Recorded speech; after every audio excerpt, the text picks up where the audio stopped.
Hej og velkommen til den her video.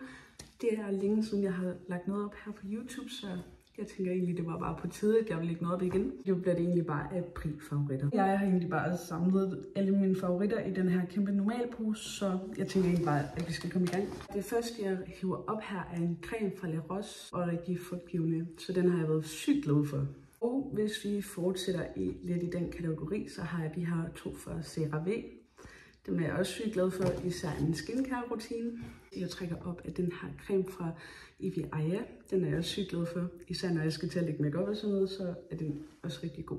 Den her fra The Ordinary, den er jeg også super glad for. Jeg trækker op af den her Vaseline, den normale.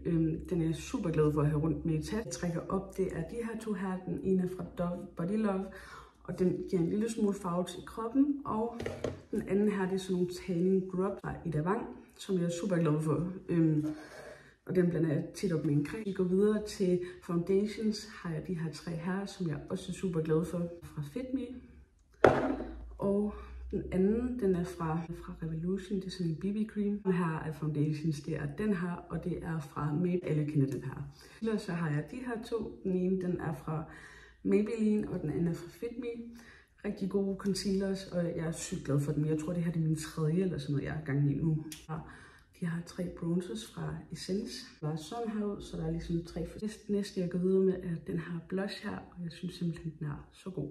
Videre til læber, så har jeg den her fra L'Oréal Paris, og den er jeg super glad for. Og hvis vi åbner den, ser den egentlig bare sådan her ud indvendigt. Det er den her Emily Paris, og den er fra Revolution. Det er bare sådan her ud indvendigt.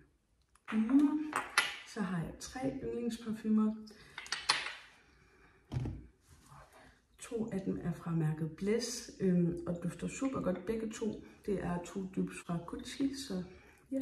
Den sidste, det er egentlig bare fra Collabo, tror jeg det hedder. Så egentlig bare sådan her ud. Så alt for den her video. Jeg håber, I kunne lide den, og så håber jeg, I følger med til næste video.